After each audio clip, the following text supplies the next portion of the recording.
হয়তোবা আমাদের মাঠ আংশিক ভিজে গেছে, হয়তোবা আমাদের মাথার প্যান্ডেলটা উড়ে গেছে, কিন্তু হাজার হাজার কৃষক বলতেছে আল্লাহ বৃষ্টিটা দিছো, আমরা ফসলটার জন্য ভালো হয়েছে। ফসলের জন্য এই জন্য আমার যুবক ভাইরা অনেক জায়গায় বৃষ্টির জন্য হাহাকার করতেছে। আল্লাহ বৃষ্টি দিয়া কৃষকরে খুশি রাখলো, আর এখন বৃষ্টি বন্ধ কইরা মুকুন্দপুরের আশেকদেরকে আমার আল্লাহ খুশি করে দিছে। বলেন রহমত দেওয়ার মালিক কে? আল্লাহ। বেশি লম্বা চোরা করব না, শুধুমাত্র আপনাকে বোঝার জন্য বলছি। হায়রে কেন বোঝার জন্য বলছি? আমার আল্লাহ কয় বান্দারে আমি তোরে নিজের হাত দিয়া বানাইছি। সুবহানাল্লাহ বলে রে।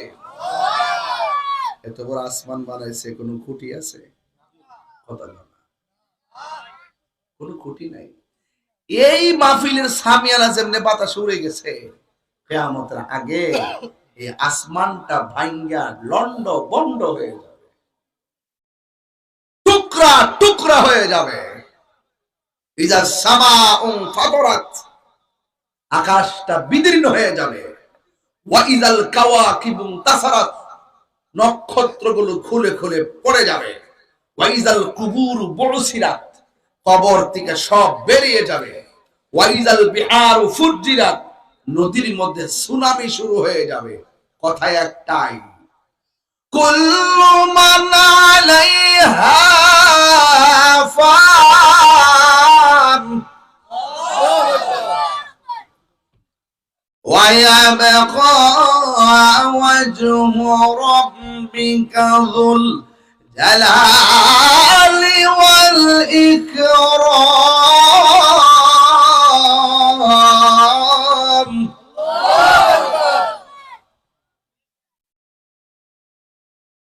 সব ধ্বংস হয়ে যাবে। ইজা সুলসিলাতিল আরদু জিলজালাহা, এই জমিনটা কম্পন শুরু হয়ে যাবে। ওয়া আখরাজাতিল আরদু আসকালাহা, জমিনের ভিতরে অনেক ধরনের খনি আছে, কয়লার খনি, কয়লার খনি, গ্যাসের খনি। আমার আল্লাহ বলে সব খনি ভিতর থেকে বেরিয়ে যাবে। মানুষ বলবে ওয়াকালাল ইনসানু মালাহা, কি হইল? আসমানটা কাঁপতেছে কেন? জমিনটা নাচতেছে কেন? নদীর পানি গুলা লাফাইতেছে কেন? আওয়াজ উঠে গেলে তোরা জানোস না রে, এই দুনিয়া বানাইছে যে ভাঙ্গার মালিক সে। জবান খুলি বলুন তিনি কে? সেই রবের শুকরিয়া আদায় করা লাগবে। ওই রবের কুদরতি কদমে সেজদা মারতে হবে। বলুন ইজ্জতের মালিক কে? আরো বড় করে আল্লাহ। অনেক মহিলারা প্রেগন্যান্সি থাকবে, অনেক মহিলাদের পেটের মধ্যে বাচ্চা থাকবে, বাচ্চাগুলো কম্পনের কারণে ডেলিভারি হয়ে যাবে। এখন বলবেন হুজুর মায়ের ডেলিভারিটা কেমন? আজকে যদি মানুষের ঘরে হয়ে থাকেন, মারে জিগাইবেন আমার ডেলিভারি কি জিনিস? মা কইব পুত্রে আর কইস না, ডেলিভারি এমন জিনিস মনে হয় যেন প্রতি মিনিটে মিনিটে মরে গেছি। যা ডেলিভারি সে জানে কত কষ্ট। আল্লাহ কই ওয়া কাদা রাব্বুকা আল্লাহ তা'বুদু ইল্লা ইয়াহু ওয়া বিল ওয়ালিদাইনি ইহসানা। আল্লাহ বলে ও পৃথিবীর মানুষ, আমি তোমাদের উপরে ইবাদত করাকে আবশ্যক করে দিয়েছি। তোমরা আমি আল্লাহ ছাড়া কারো ইবাদত করবে না। আমি আল্লাহ ছাড়া কাউকে সেজদা করব না। সুন্নিরা কিন্তু মাজারে গিয়ে সেজদা করে না, সুন্নিরা মাজারে যায় জিয়ারত করে। কি করে?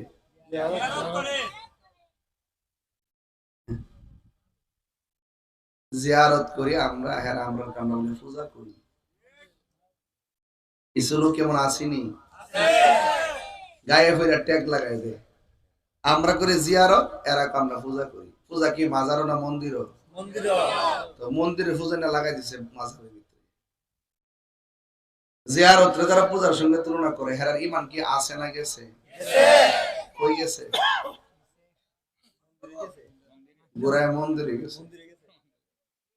আমি এবার নির্বাচন করছি, একদিনও গেছি না মন্দিরে।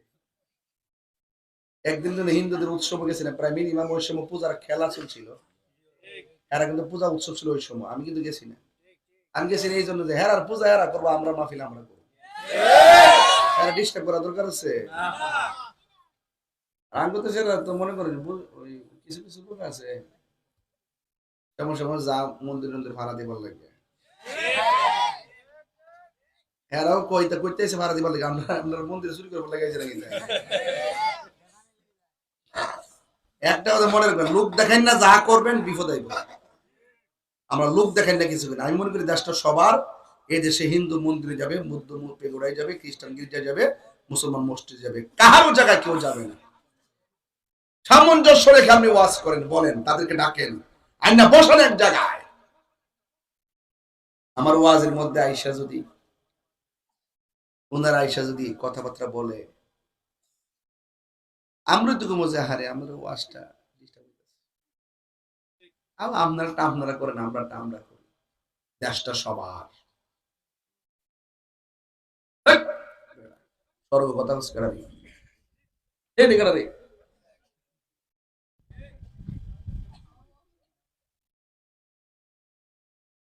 আওয়াজ করে কোন? আমরা কি মাজার পূজা করি?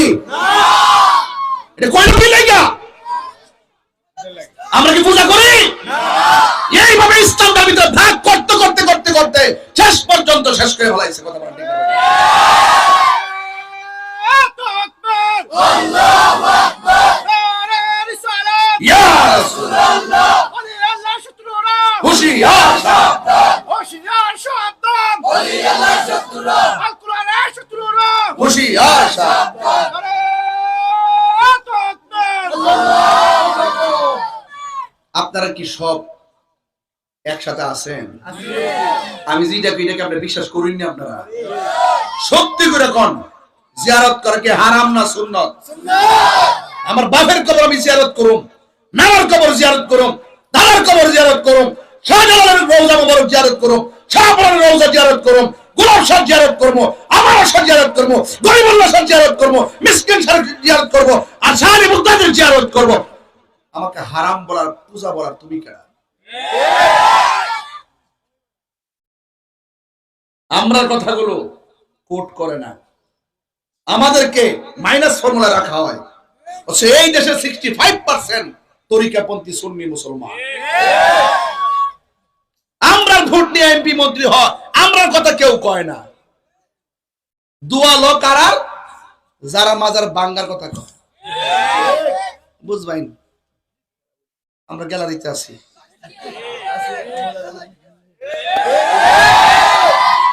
বুঝবেন? গ্যালারিতে আছি, গ্যালারিতে। এবার বহুত রাজনীতি বুঝ জ্বালাইছি আমরা, দেখছো না কোন সুন্নির ব্যাপারে?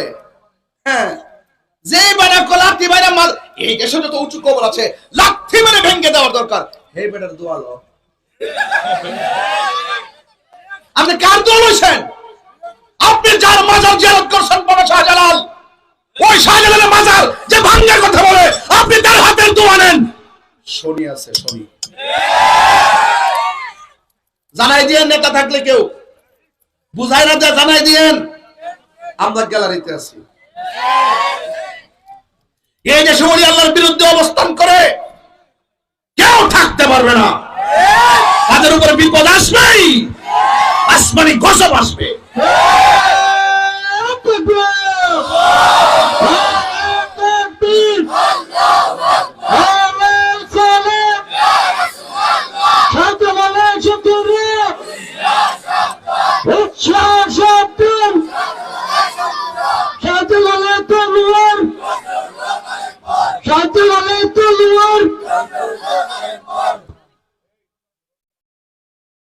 আমার কথায় কি কেউ রাজনৈতিক গন্ধ খুঁজতেছেন? আপনারা চিন্তা করবেন না, আমার জবাব আমি দেব। I don't care. আমার জবাব আমি দেব। আমি সম্মান দিতে জানি। যে মানুষকে সম্মান দিতে জানে না তার ভিতরে মনুষ্যত্ববোধ কিছুই নাই। সঠিক? যারা বুঝেন ইশারায় বুঝে গেছেন কি বলতে চাইছি আমি। টেনশন করেন না, আমি আসি, মসজিদ আমি ইনশাআল্লাহ। আমার মৌলভীবাজারে বেড়াই ও কুলারের মানুষ ডাক দিলে ভাবা যাবে ইনশাআল্লাহ। আল্লাহ কবুল করুক, আমিন কোন। আমি বলছি ওয়াকাদা রাব্বুকা আল্লা তা'বুদু ইল্লা ইয়্যাহ, আল্লাহ ছাড়া কারো ইবাদত করা যাবে না, এটা আমাদের কনসেপ্ট। কাউকে সাজদা করা যাবে না, আমাদের কনসেপ্ট। কারোর কাছে মাথা নত করা যাবে না, আমাদের কনসেপ্ট। জিয়ারত করা যাবে, সাজদা করা যাবে না, এটা আমাদের কনসেপ্ট। তুমি গায়ে পড়ে আমরা পূজার সঙ্গে তুলনা কইরা ওই ওলি আল্লাহর বিরুদ্ধে অবস্থান নিবা, আর আমি তোমাকে ছেড়ে দিব? আমার 1 কোটি বার গালি দাও, আমি কিছু বলবো না। আমি এত পরিষ্কার করার পরও আমাদের গায়ে পড়ে তোমরা যা মন চায় তা বলবা, এটা হতে পারে না। কথা বলেন ঠিক না ঠিক? আমি তেলাওয়াত করব, জোরে জোরে আল্লাহকে ডাক দিবেন। ওয়া ইলাহুকুম ইলাহু ওয়াহিদুন লা ইলাহা ইল্লা হুয়ার রাহমানুর রহিম।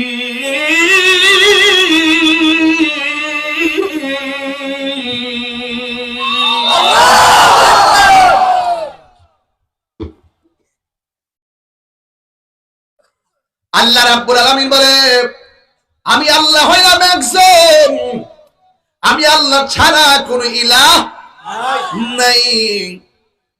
এরপরে আমার আল্লাহ কই ওয়া বিল ওয়ালিদাইনি ইহসানা, মা বাবার সঙ্গে ভালো ব্যবহার করো। ইবাদতের পরে আল্লাহ কয় মা বাবার সঙ্গে ভালো ব্যবহার করো। দেখবেন আমি যখন মার ওয়াজ করি মানুষ কান্দে, আর যারা মাজারে জিয়ারতকে পূজার সঙ্গে তুলনা করে এরা মুখ দিয়া জীবন মা বাবার ওয়াজ শোনা যায় না। এরা মা বাড়ি যে কই জানি না। আমার বাড়ি কো বনবেরা, বাড়ি কো সারা দেশের মানুষ জানে। আর জিডি হিডি আছে না ডাব্লিউডি, মানে হেরা যে বাড়ি কই এরা হেরাও জানে না, আমরাও জানি না। সব আত্মগোপন, পরিচয় গোপন গোপন রাখে, কেউ চিনে না, ভালো করে না, উল্টা পাল্টা চলে, পরিচয় দেয় না। আমরা 14 গোষ্ঠী পরিচয় দিয়া চলি। কথা কি সঠিক? আজকে দেখছেন না গ্রামবাসী লইয়া বিলের মধ্যে গেছে ইফতার করতাম, বুঝেননি আপনি? গিয়া কি করছি, দেখ যুবক ভাইরা মাদক সেবন করা যাবে না। ওয়াজ লন্ডন আগে নিজের বাড়িতে ওয়াজ করতে হয়, এরপরে দূরে যেতে হয়। কু আনফুসাকুম ওয়া আহলিকুম নারা, আগে নিজে বাঁচো, তারপরে তোমার আহলকে জাহান্নামের আগুন থেকে পরিত্রাণের রাস্তা দেখিয়ে দিয়ে জান্নাতের দিকে পাঠিয়ে দাও। সুবহানাল্লাহ। আপনারা আবার ওয়াজ শুনবেন, মা বাপের মনে কষ্ট দিবেন, এই ওয়াজ শোনার কোনো দাম আছে ভাই? আল্লাহর হাবিব সাল্লাল্লাহু তাআলা আলাইহি ওয়াসাল্লাম একদিন গোরস্থানের মধ্যে গেলেন। যাওয়ার পরে আমার নবী ঘুরতেছেন। আপনারা জবান খুলে বলুন, আমার নবী কবরবাসীর অবস্থা জানার ক্ষমতা আছে না না? ওয়া মা ইয়াস্তাবিল আহইয়া ওয়ালাল আমওয়াত।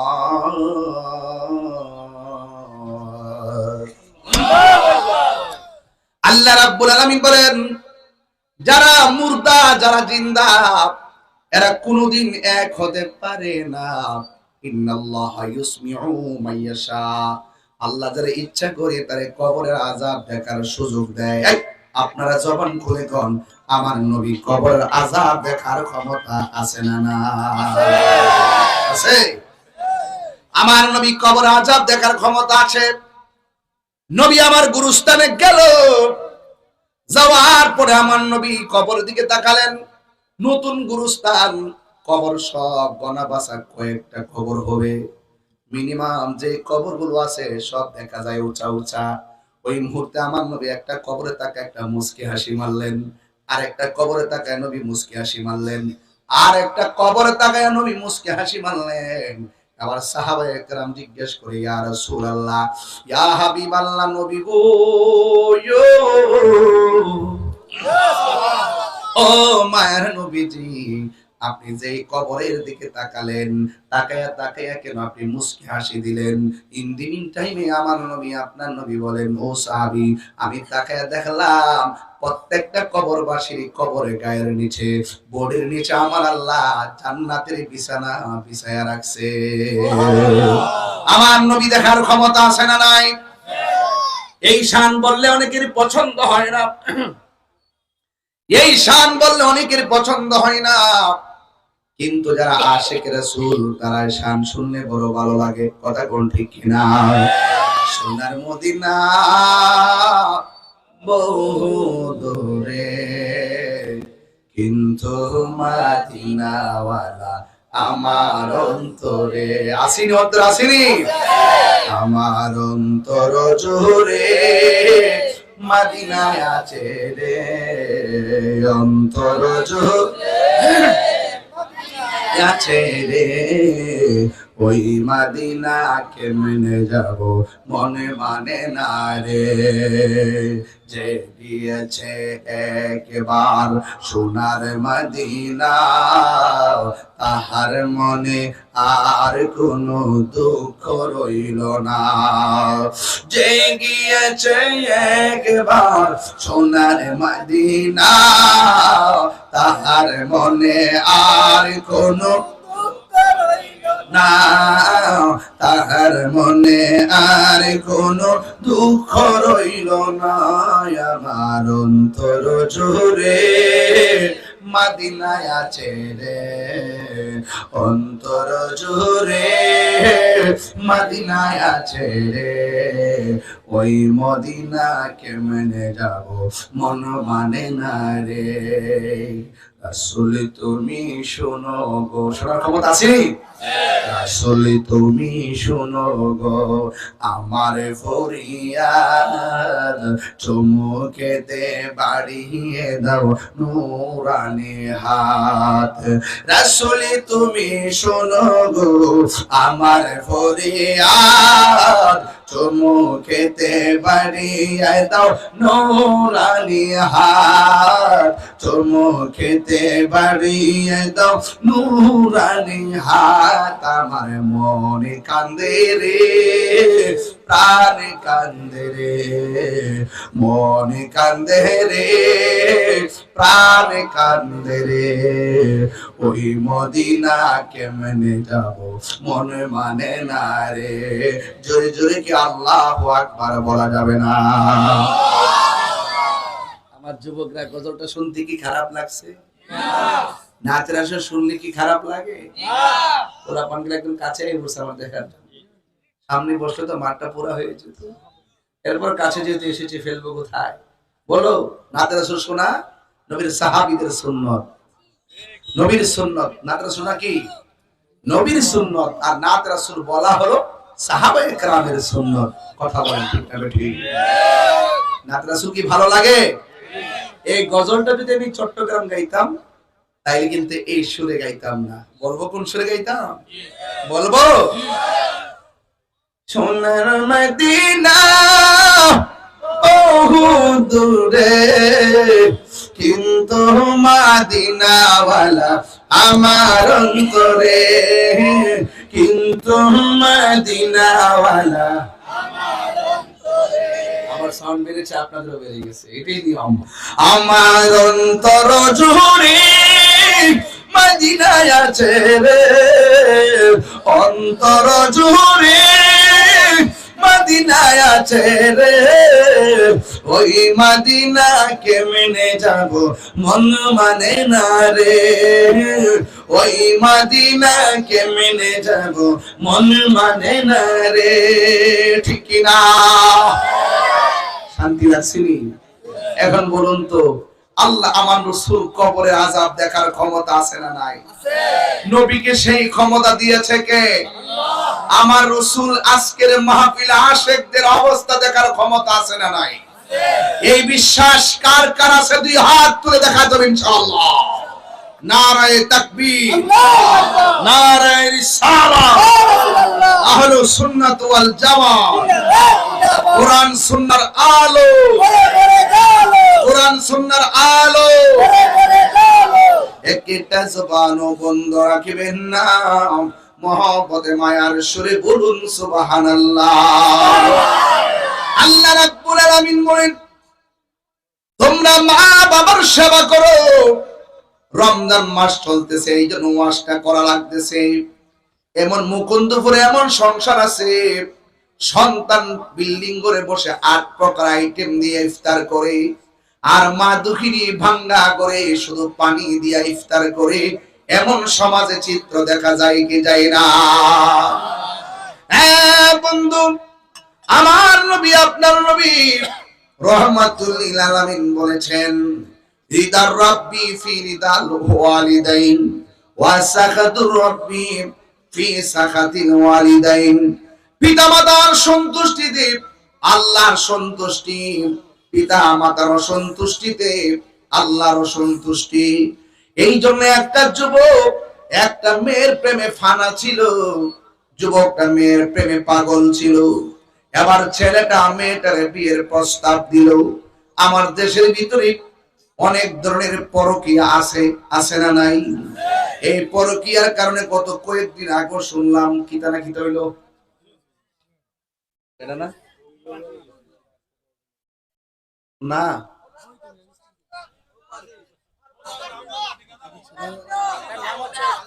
আরে না, ওই যে জামা হইলো কাতার না কোন জায়গা, আর বউ মরিয়াছে দেশ ইকরা না কিতা, ইকরা না কিতা আছে না, আলবি আলবির বউ। হ্যাঁ এরকম রে, এরকম না জানে না কিছু রে, আর কি পত্রিকা পড়ে না রে, কি সত্য নি? জামাই বিদেশ কিতালে লাগছে, বউ মরিয়াছে, আর কি লেগে মরছে আল্লাহ জানে। একটা এলাকা এইটা বাদ দেস না, এইটা কই দাস আজরা তোর বল লাগাইছ না, আমি কই কি তারে এত কি দেখতে কি ফুলামান আকনা ফুলামান তো।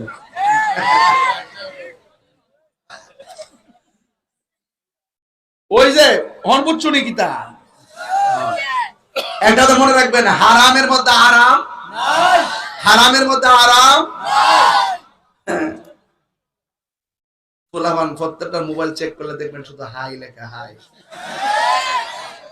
হোয়াটসঅ্যাপে লক, ইমোতে লক, ভাইবারে লক, ফেসবুকে লক, মোবাইলে লক, লক লক। জামাই বউ দুইজন লক লাগা রাখছে, মনে সমস্যা আছে। যদি জানেই তাহলে আরেক কথা, লক শব্দটা খুব খারাপ। এরপরও লক লাগে, কারণ বিভিন্ন মানুষ মোবাইল টোবাইল ধরতে পারে, বিকাশ টিকার টাকা নিতে পারে, আবার খুলে টুলে, এটা ঠিক আছে।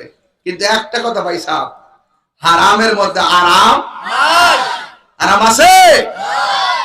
একটা ছেলে মেয়ের প্রেমে পাগল আছে, পাগল তো হয়েছে ঠিক আছে, এ আবার এক হিসাবে ভালোই পছন্দ হয়েছে, বিয়ার প্রস্তাব দিচ্ছে। আর আঙ্গদের সাথে বিয়ার প্রস্তাব দেওয়ার আগে 5 বছর রিলেশন। আল্লাহ হাবিবি কাম টু কক্সবাজার। আমি যে কথাটা কইছি একবার সঠিক কথা কইছি, কিন্তু এক কথা এখন ঠিক না বলতে 100 সঠিক কথা বলছি, রাইট না? হ্যাঁ রাইট। ছেলেটা আবার ভালো, এটা হাদিস শরীফ আছে, এই হাদিসটা যেটা বলতেছি এটা হাদিসে আছে।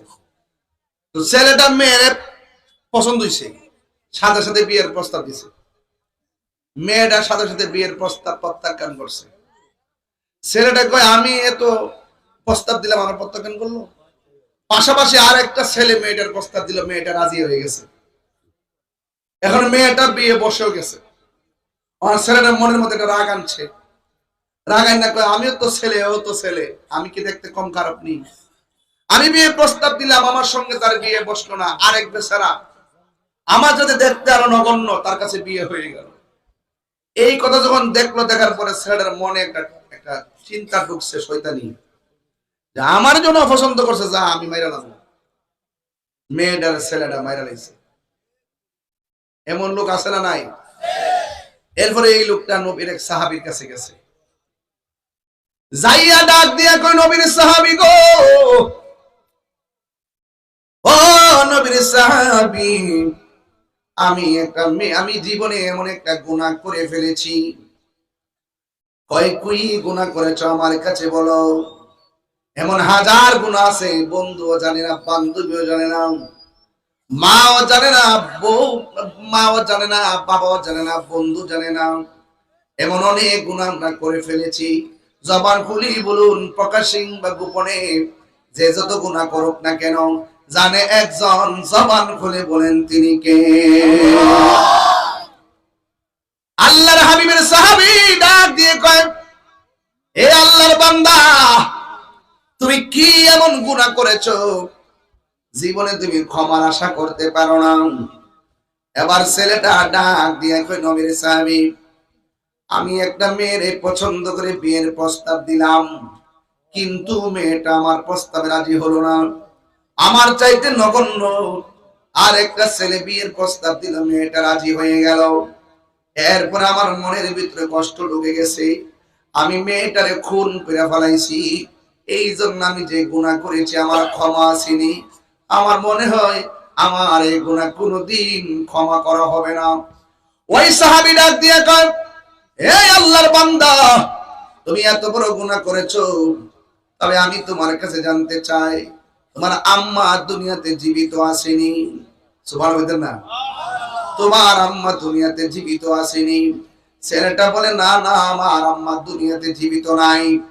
এই কথা বলার পর গো, অন্য আরেকটা সাহাবী যখন শুনলেন এই লোকটা সাহাবীর কাছে আসছে গুনাহ মাফ চাওয়ার জন্য, বলছে এমন একটা গুনাহ করেছে, গুনার কোনো ক্ষমা নাই।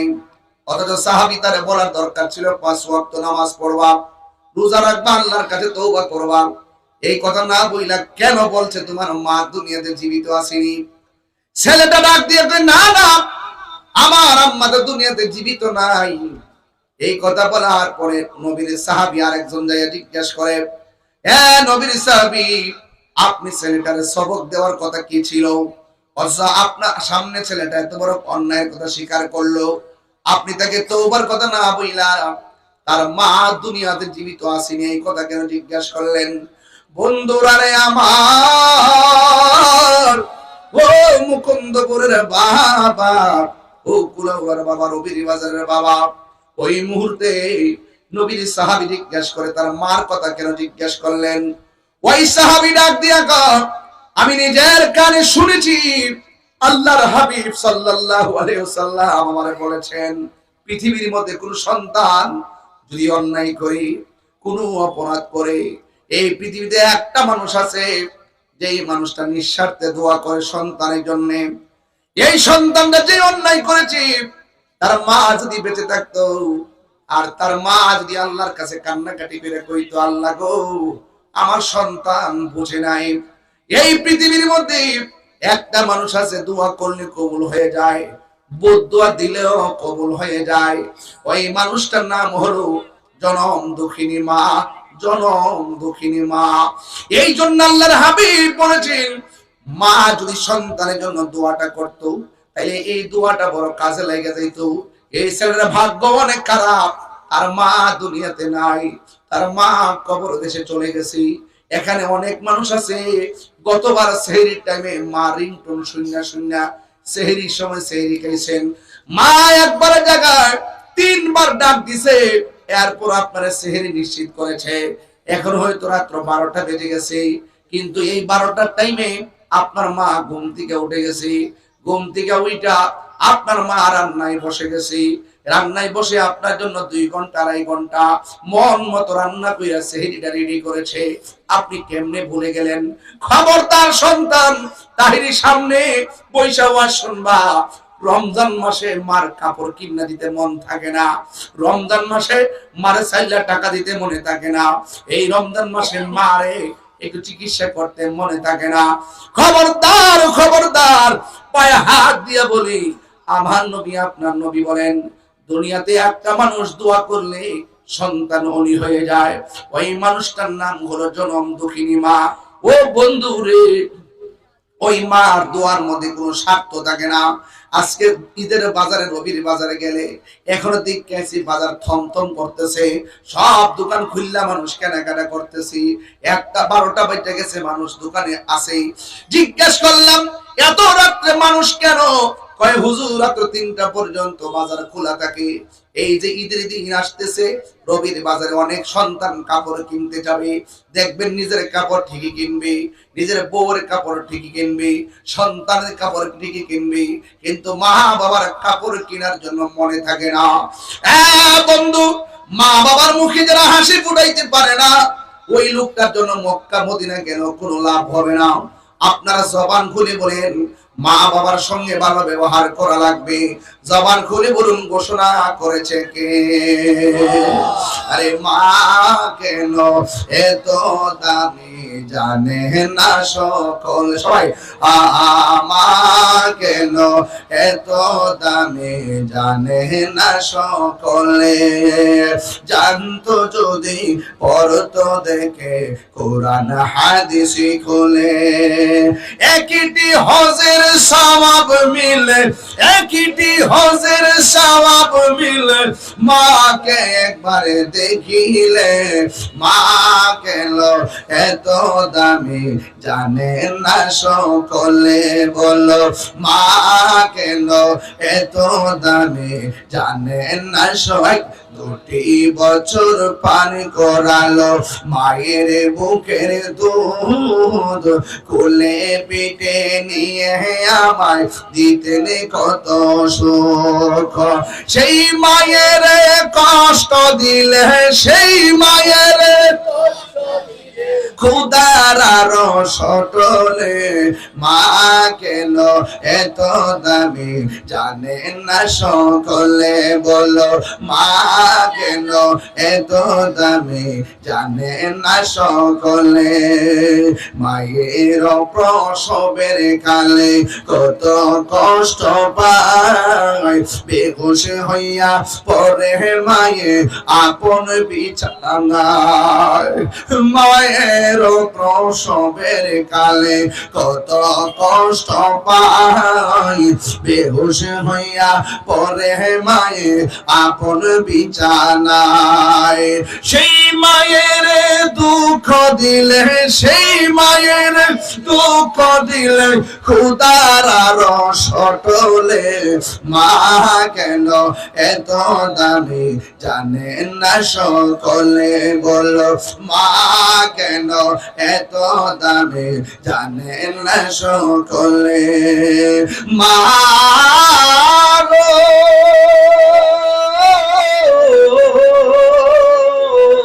ও মা, ও মা, জোরে জোরে কি আল্লাহু আকবার বলা যাবে না?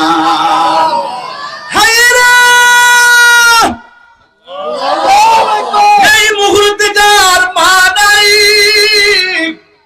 সেহরি কার সাথে খাবে? যার বাবা নাই সে কারে বাবা গয়া ডাক দিবি। আমি গুনাহগারের আব্বা দুনিয়াতে নাই। আমার আম্মা কিন্তু এতে কাবে বইছে, আমার আম্মা এতে কাবে বইছে। রাত্র 2:30টার পরে বাসায় গেলাম, যাইয়া থেকে আমার ছোট্ট ছেলেটা সজাগ সজাগ। তখন আমি তারে বললাম চলো তোমার দাদুরে দেখে আসি। নিয়ে গেলাম ঘরের ভিতরে, পর্দা দিয়ে ইতিকাফ করতেছে। যাইয়া দেখে আমার তাহাজ্জুদের নামাজ পড়ে। ওই তাহাজ্জুদের নামাজ পড়ে যখন সালামটা ফিরেছে, আমি আমার পোলাডারে কইলাম তোমার দাদু ইতিকাফে বইছে, যাও যাও নামাজ শেষ করছে, পায়ের মধ্যে গিয়া চুমা দাও। আমার ছোট্ট ছেলেটা যাই আমার পায়ের মধ্যে, তার দাদুর পায়ের মধ্যে চুমা দিতেছে। আরে আপনার সন্তানকে আপনি যা শিখাবেন, আজকে নাতিগুলা দাদার সামনে যায় না, দাদির সামনে মন খুলে কথা কয় না। বাবা মা এই সন্তানগুলোকে দাদা দাদি থেকে আলাদা করে রাখে, অথচ দাদা দাদির বুড়া বয়সে অন্য কোনো প্ল্যান নাই। না নাতিগুলার দেখে দেখে সে খেলাধুলা করে সময়টা কাটায়। এটাই হলো আপনার আব্বা আমার শেষ বয়সের আনন্দ। এই আনন্দ থেকে যারা মা বাবারে বিচ্ছিন্ন করবে, আল্লাহর দরবারে মুখ দেখাইতে পারবে না। আর শেষ বয়সে বাবা রুজি করতে পারে না, সন্তানের দিকে হা করে তাকায় থাকে, অথচ খেলায় খেলায় বাপের 10টা টাকাও দেয়, মনে করে বাপের যখন দেহা দেখি 3 বেলা বাঁধিত খাইতেছি। অথচ আপনি যদি মার কাছে 1000 টাকা দিতেন, আপনার মেয়ের ঘরে নাই নাতি যখন আইতো, তখন বান্তি টাকাগুলো নাতিদের হাতে দিলে মনে বড় শান্তি লাগে। আসলে টাকা পয়সা বড় শান্তি নয়, মনের শান্তি বড় শান্তি।